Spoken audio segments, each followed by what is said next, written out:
तेरे साथ दिल लगा, साथ रहे खुशियाँ भागा, साथ में हम मुस्कुराए, प्यार का है ये जादू।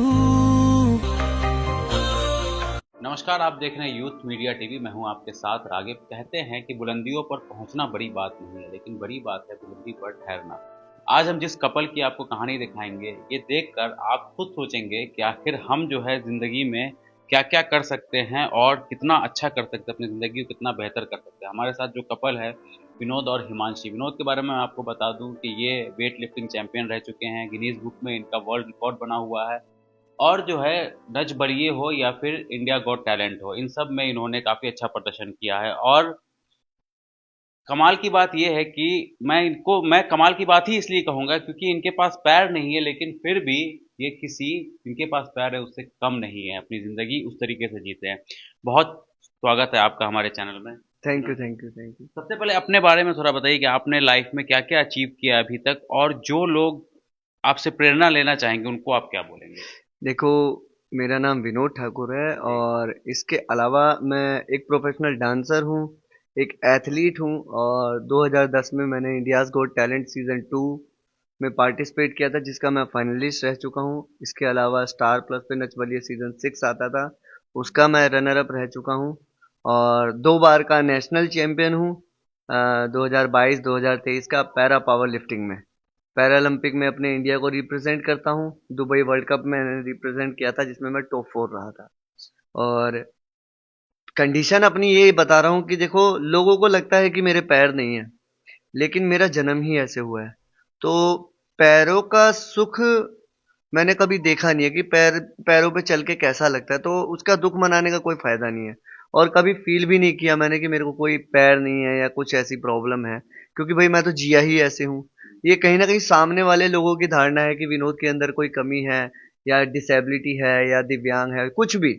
बट मुझे नहीं लगता कि मेरे अंदर कमी है, क्योंकि मैं तो जिया ही ऐसे हूँ। वही वाली बात है कि काला इंसान जो बचपन से ही काला है, वो गोरे होने की वो क्या जानेगा। तो वही सेम है भाई, वो अपने आप को यही समझेगा कि यार मैं जैसा भी हूँ ठीक हूँ। तो भगवान ने वही है, डिजाइन चेंज किया है, तो उसी पे मैंने वर्क किया। भगवान ने मुझे जैसा भेजा तो उसी पे मैंने वर्क किया, मेहनत करी और आज इस मुकाम पे हूँ कि आज मैं बिना पैरों के, लोग कहते हैं कि डांस करने के लिए पैरों की जरूरत पड़ती है, लेकिन मैंने बिना पैरों के डांस कर दिया। तो हाथ वही, पे चलने का भी आपने रिकॉर्ड बनाया? हाथ पे भी चला हूँ मैं, सारा रिकॉर्ड बना रखा है मैंने। रिकॉर्ड तो बहुत सारे बनाए हुए हैं मैंने। और इसके अलावा एक व्हीलचेयर पे मैं दिल्ली के इंडिया गेट से गेटवे ऑफ इंडिया तक गया था, मैं 1500 किलोमीटर। हाँ, रिकॉर्ड तो बहुत सारे बनाए हैं। अच्छा, आप पैदाइशी विकलांग है, तो एक होता है कि माँ बाप का भी इसमें बहुत बड़ा रोल होता है। कई सारे माँ बाप शायद ऐसा सोचते हैं कि अगर हमारा बच्चा ऐसा पैदा हुआ, खत्म कर देते हैं इसको, ऐसा भी दिमाग में आता है। वो स्वाभाविक नेचर है ये। तो आपके माँ बाप का कितना बड़ा योगदान रहा आपकी जिंदगी में? देखो, कहीं ना कहीं एक होता है ना समाज, माँ बाप के लिए बच्चे जैसे भी हों उनके बच्चे होते हैं। लेकिन जो समाज होता है ना, समाज की सोच ऐसी होती है। जैसे अब मेरे रिलेटिव्स ले लो, जब मैं पैदा हुआ था तो मेरी माता जी को यही बोलते थे कि जैसे कर्म वैसे वैसा फल मिला है इसको, कि कैसा बच्चा जन्म दिया है, अरे ये मनहूस है, बहुत सारी चीजें मेरी माता जी को सहनी पड़ी थी। लेकिन ये है कि भाई, जब से अभी तक मैंने होश संभाला है ना, तो सबकी बातों को मैंने नेगेटिव किया है। कि लोग बोलते थे ये चल नहीं सकता, तो मैं चल के दिखाता था। लोग बोलते थे ये दौड़ नहीं सकता था, तो मैं दौड़ के दिखाता था। लोग बोलते थे कि ये लड़ नहीं सकता, तो मैं लड़ के दिखाता था। सारी चीजें मैं खुद करता था। और आज ये है कि आज इतना मैंने नाम कमा लिया, इतना मैंने नाम कमा लिया है कि आज जो रिश्तेदार मेरी माँ बाप को जो बोलते थे ना नेगेटिव, आज वो मेरे से मिलने के लिए मेरे माँ बाप को फोन करते हैं कि अपने बेटे को लेके आओ, हमें मिलना है। तो भाई, बहुत अच्छी चीज है। मेरी माँ ने कुछ अच्छे कर्म किए होंगे कि मेरा तो आज जन्म। फक्र हो रहा होगा आपके माँ बाप बिल्कुल, मेरी मम्मी बहुत खुश है और मेरी मम्मी को बहुत अच्छा लगता है। को। थोड़ा आपकी लव लाइफ के बारे में भी बात कर लें। हाँ हिमांशी जी से पूछ लेते हैं पहले हम। तो कैसे हुई आप दोनों की शादी?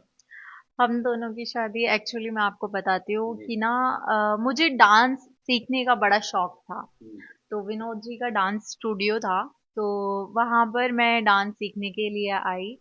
और मुझे विनोद जी से ना जितना जितना टाइम होता गया उतना ही लगाव होता गया। मतलब ये इतने केयरिंग पर्सन है, ये इतना ज़्यादा सोचते हैं सबके लिए कि हाँ यार, मतलब चाहे वो अपना हो चाहे वो पराया हो, कोई भी हो, तो उसकी बहुत ज्यादा केयरिंग करते हैं। तो जैसे जैसे टाइम होता गया, ये जैसे किसी लड़की को डांस सिखाते थे तो मुझे जेलस फील होता था। तो एक दिन क्या हुआ कि मैंने इनको बोला कि आप डांस मत सिखाया करो, मैं डांस सिखा दूंगी। तो इन्होंने बोला कि ऐसा क्यों? मैंने कहा क्योंकि मुझे ना जलन होती है, आप किसी और लड़की को डांस सिखाते हो तो, और आप मुझे पसंद हो, मैं आपसे शादी करना चाहती हूँ। मतलब मैंने प्रपोज किया इनको।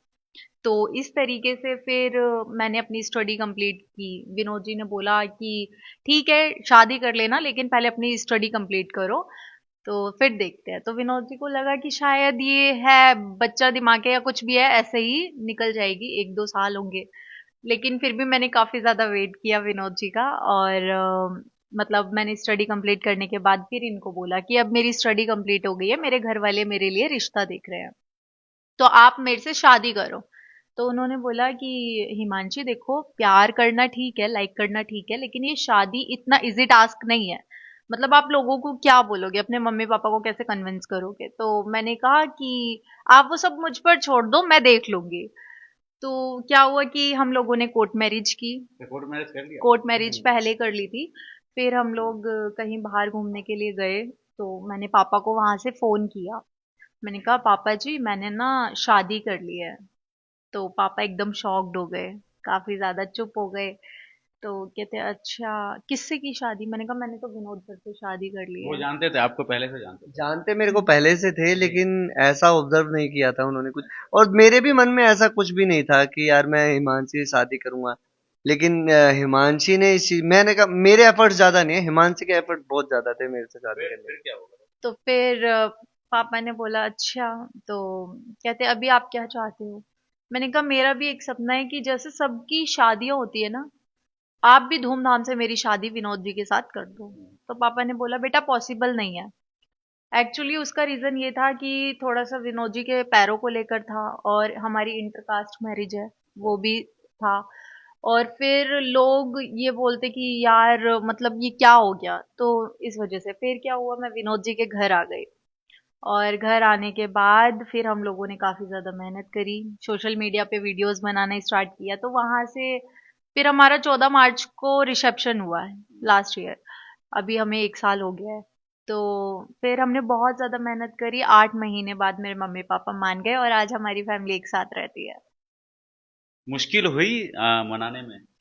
देखो मुश्किल क्या, मुश्किल तो मेरे को तो यकीन ही नहीं था कि मानेंगे, क्योंकि देखो कोई भी पेरेंट माँ बाप गलत नहीं होते। और हिमांशी के मम्मी पापा भी गलत नहीं थे, उनकी भी थिंकिंग बिल्कुल ठीक थी। उनकी भी सोच यही थी कि यार मेरी लड़की इतनी सुंदर है और इस लड़के के पैर नहीं है। लेकिन एक पल को एक्सेप्ट भी इसके पापा करने की सोचते थे, तो समाज एक्सेप्ट नहीं करने दे रहा था, रिश्तेदार एक्सेप्ट नहीं करने दे रहे थे। कहीं ना कहीं ताने मार देना उनको कि कैसा लड़का है, क्या हिमांशी ने क्या देखा, लड़के के तो पैर नहीं है, ये नहीं है। लेकिन मेरे मन में कहीं ना कहीं एक चीज था कि एक होता ना चैलेंज हो जाना। तो मेरे अंदर यही चैलेंज था कि मैं इस लड़की को ना बिना पैरों के मैं इसको खुश रख के दिखाऊंगा। तो हमने इतनी मेहनत करी, इतनी मेहनत करी, आज हम लोग इतने फेमस हो गए, पब्लिक इतना रिस्पेक्ट दे रही है। और फिर एक दो बार हिमांशी के मम्मी पापा जब थोड़ा माने तो उनको मैं लेके गया अपने साथ में, हम दोनों के साथ में लेके गए किसी इवेंट्स वगैरह में, कि दिखाने के लिए कि पब्लिक हमें हमारी कितनी रिस्पेक्ट करती है। तो पब्लिक वो लोग फोटो खिंचवा रहे हैं हमारे साथ सब कुछ, तब मम्मी पापा की भी आंखें खुली कि भाई खाली पैर ही नहीं जरूरी है शादी के लिए, एक सच्चा पार्टनर, दिल, और इसके बाद अगर दोनों की अंडरस्टैंडिंग मिलती है तो मेहनत बहुत जरूरी है। आज हिमांशी के मम्मी पापा इतने खुश हैं, बहुत खुश हैं। रोज हिमांशी के पापा का फोन आता है, घर पे बुलाते हैं, साथ में बैठ के खाना पीना होता है। मतलब लगा ही नहीं था कि उन्होंने हमें त्याग दिया था। मैं मतलब इंस्टाग्राम देख रहा था आप लोगों के, तो उसमें अच्छे भी कमेंट्स थे, कई सारे नेगेटिव कमेंट्स भी थे, खास करके आपकी वाइफ को लेकर के, कितनी सुंदर वाइफ, आप कैसे मिल गए? देखो ये नेगेटिव कमेंट आते दुनिया में ना, बहुत तरह के लोग हैं, अच्छे भी लोग हैं, बुरे भी लोग हैं, अच्छी सोच वाले भी हैं, बुरे सोच वाले भी हैं। तो अच्छे सोच वाले अच्छे कमेंट करते हैं, और बुरे सोच वाले हमेशा बुरा ही कमेंट करते हैं, क्योंकि वो ना बिलीव नहीं कर पाते कि ऐसा कुछ भी लाइफ में पॉसिबल हो सकता है। कमेंट आते हैं, लोग कहते कहते हैं यार इसने इसमें क्या देख लिया। जो ये वर्ड बोल रहा है ना, वो खुद जेलस हो रहा है कि यार मेरे वो उसको लगता है कि हाथ पैर ही सब कुछ होते हैं, लेकिन ऐसा नहीं है। आपके अंदर ना काबिलियत होना भी बहुत जरूरी है। हाथ पैर वाले तो भीख मांग रहे हैं, चोरी कर रहे हैं, डकैती कर रहे हैं। सिर्फ हाथ पैर वाले। तो ये वही लोग होते हैं जिनके बस की खुद तो कुछ करना नहीं है, ना कोई एबिलिटी उनके अंदर होती है, ना उन्होंने कुछ ऐसा अचीव किया हुआ था। सिर्फ अपने हाथ और पैर पे घमंड करके है ना दुनिया को सोचते हैं कि यार हमारे तो भगवान ने हाथ पैर दिया, हमने तो दुनिया जीत ली। ऐसा नहीं है, आपको स्ट्रगल करना पड़ेगा, आपको मेहनत करना पड़ेगा। हाथ पैर की जरूरत नहीं है, आपको दुनिया को ये दिखाना पड़ेगा कि आप इस धरती पे आए हो तो किस लिए आए हो। मेरे को लोग बोलते थे कि मेरे पैर नहीं है, लेकिन मैंने बिना पैरों के ऐसी चीजें अचीव कर ली। आज मेरे पास जितने अचीवमेंट है ना, शायद दो हाथ पैर वालों के पास इतने आ ही नहीं सकते, पॉसिबल ही नहीं है। क्योंकि मुझे पता है, क्योंकि इतनी मेहनत करने के लिए आपको नेशनल इंडिया में है ना टॉप आना पड़ता है। तो मैं 2 बार टॉप आ चुका हूँ। तो मैं मेरे को भगवान ने बहुत गॉड गिफ्टेड टैलेंट दिया है। पैर ना होने का कोई गम नहीं है, क्योंकि भगवान ने इतने सारे अचीवमेंट मेरे को दे दिए, इतने सारा हुनर दे दिया। पैर का क्या करेंगे, अचार डालेंगे। सिर्फ चलने से कुछ नहीं होता। हमें भगवान ने बोल दिया तेरे को चलने की जरूरत नहीं है, तू कार में घूमेगा। मेरी अपनी खुद की बुलेट है, बुलेट पे घुमाता हूँ, वाइफ को घुमाता हूँ, कार चला लेता हूँ, कार में घुमाता हूँ। तो पैदल चलना कौन चाहता है, कोई नहीं चाहता पैदल चलना। मजा आ रहा है आपको बिना दिखे? बहुत मजा आता है। मतलब ये कि ना, मैं विनोद जी के बिना बिल्कुल नहीं रह सकती है। और हम ये लोग नेगेटिव कमेंट्स वालों का आप क्या क्या जवाब देना चाहेंगे? नेगेटिव कमेंट्स वालों को बस यही बोल सकती हूँ कि जो लोग कुछ कर नहीं सकते ना, वो दूसरों के घरों में झांकते हैं कि इसकी बीवी कैसी है, इसका हस्बैंड कैसा है। जो खुद कुछ नहीं कर सकते अपनी लाइफ में, वो नेगेटिव कमेंट्स करते हैं। और नेगेटिव कमेंट्स भी बहुत जरूरी है हमारी लाइफ के लिए। हम चैलेंज पुशअप तभी बनकर ना, मिलता है। तभी बिल्कुल। आगे की क्या आप लोगों की प्लानिंग्स है? आगे क्या करने का इरादा है? देखो आगे का इरादा ये है कि हम लोग 2 से 3 भी होंगे बहुत जल्दी।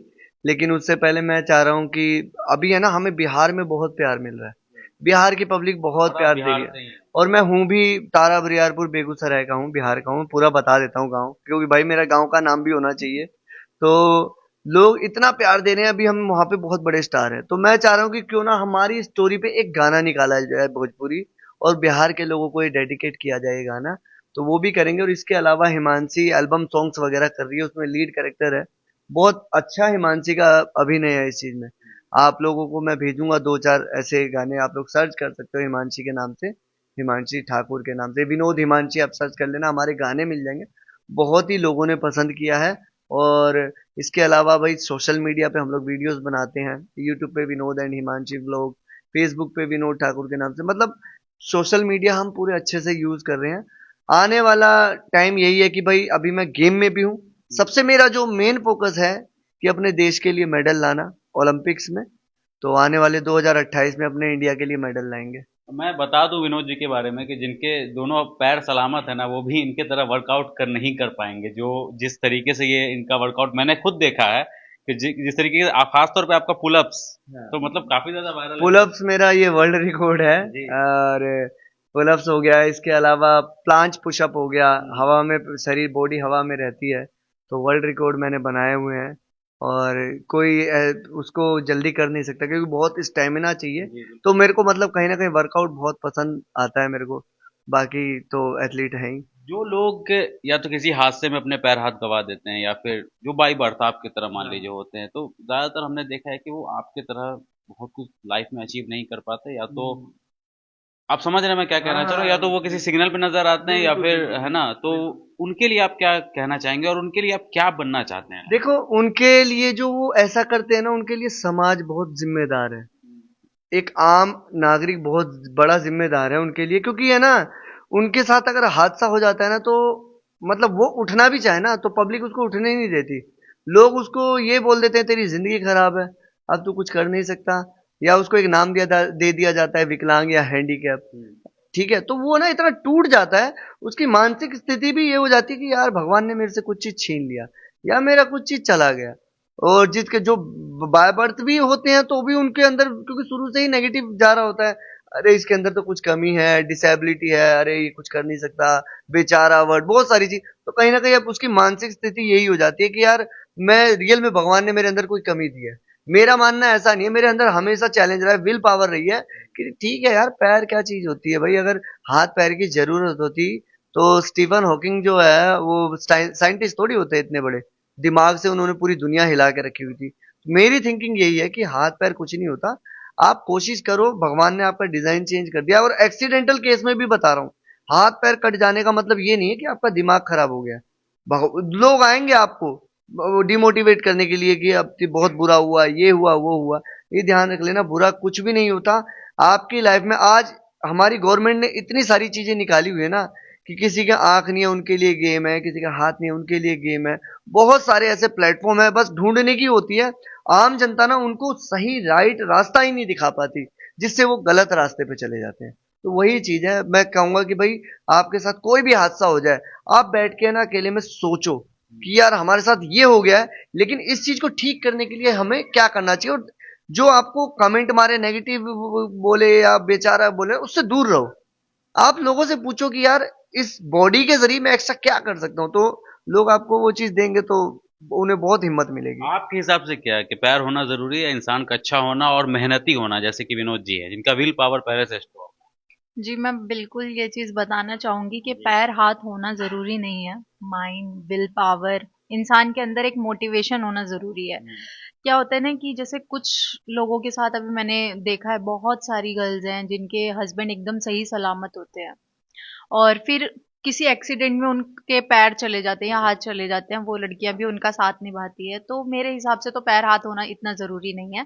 पैर हाथ वाले लोग भी मार पीट करते हैं, दारू पीते हैं, चोरी चकारी करते हैं, बट मेरे हस्बैंड मेरे लिए बहुत बहुत परफेक्ट है और मैं बहुत ज़्यादा लकी हूँ कि मैं इनकी वाइफ, बहुत ज़्यादा। उन लड़कियों को क्या कहना चाहेंगे? कई बार ऐसा हमने देखा है कि अगर लड़का का आंख भी छोटा बड़ा होता है, या लड़की के केस में भी, तो उसमें भी वो लोग मना कर देते कि नहीं हम इनसे शादी नहीं करेंगे, और इसका आंख बड़ा है तो ये मोटा है या ये बहुत ज्यादा पतला वो है। अरेंज मैरिज के लिए होता हाँ, है, उसमें लव में होता ये है। चीजें नहीं देखी जाती। और लव जब ही होगा जब दोनों के दिल मिलते हैं।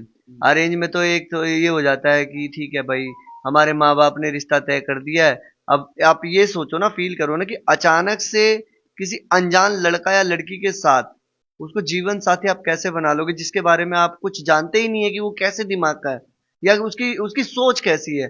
यहाँ पे कहीं ना कहीं वो चल जाता है कि यार हमारे माँ बाप ने शादी कर दी है, ये रीति रिवाज है, ऐसा करना होता है। ये मेरे हिसाब से ये चीज नहीं है। और जो रिश्ते चल भी रहे होते हैं ना, वो मजबूरी में चल रहे होते हैं। ठीक है, और कुछ कुछ रिश्ते होते हैं जो कि भाई उनमें प्यार हो जाता है, क्योंकि शादी के बाद भी प्यार की ही जरूरत है ना आपको। तो वही है कि लव मैरिज में नहीं होते ऐसे केस, नहीं होते। अगर लड़का लड़की को प्यार हो गया तो वो हाथ मुंह नहीं देखते हो, वो तो प्यार होता है। आप क्या कहेंगे इस पे? सेम चीज़ मेरी भी है कि मतलब ज़रूरी नहीं है पैर हाथ होना। इंसान का दिल अच्छा होना चाहिए। आजकल निभाने वाला कैसे भी निभा लेता है। अगर मेरी शादी किसी नॉर्मल पर्सन से होती और भगवान ना करता उनके साथ कोई एक्सीडेंट हो जाता, तो प्यार एक ऐसी चीज़ है कि उस टाइम भी मैं उनके साथ रहती, उनको छोड़ती नहीं। कैसी बॉन्डिंग है आप दोनों की? एक दोस्त की तरह है या बॉयफ्रेंड गर्लफ्रेंड की तरह, या वाकई में हस्बैंड वाइफ की तरह लड़ते भी हैं झगड़ते भी ये जगह होती है हैं? कि अच्छा। किस टाइम पे हस्बैंड वाइफ रहने हैं, किस टाइम पे दोस्त रहना है, और किस टाइम पे गुरु और शिष्य रहना है। जब मैं इसको कोरियोग्राफी कराता हूँ ना, जब हम लोग इसको हिमांशु कोई एल्बम सॉन्ग्स वगैरह में जाना होता है, तो डांसिंग की जो टीचिंग देती है, तो उस टाइम पे मैं टीचर बन के करवाता हूँ इसको। जिस टाइम पे एक समझाना होता है तो उस टाइम पे मैं दोस्त बन जाता हूँ। हाँ, सब चीज। और जिस टाइम पे समझाना होता है उस टाइम पे दोस्त बन जाता हूँ। जिस टाइम पे भाई एक रीति रिवाज चलानी होती है तो उस टाइम पे मैं हस्बैंड बन जाता हूँ। तो ये एक्चुअली विनोद जी, मैं बताती हूँ, जब मेरे मम्मी पापा नहीं माने थे तो मुझे कभी फील नहीं हुआ कि मेरे मम्मी पापा नहीं माने या मम्मी पापा की कमी महसूस हो रही है। विनोद जी मेरे माँ बाप, बहन भाई, दोस्त, सब कुछ यही बन गए थे। और हम लोगों का ये है कि हर तरीके से, जैसे अगर मुझे कल शूट पर जाना है, आज कोरियोग्राफी करनी है, तो विनोद जी मेरे सर भी बन जाते हैं। स्पेशली मैं टीचर डे पर इनको विश करती हूँ सब तरीके से। तो मुझे नहीं लगता कि विनोद जी के होते हुए मुझे किसी चीज़ की कमी है, बिल्कुल नहीं। सेम आपका भी है। सेम, बिल्कुल सेम हमारा भी है। चलिए, बहुत शुक्रिया हमसे बात थैंक करने के लिए। यू।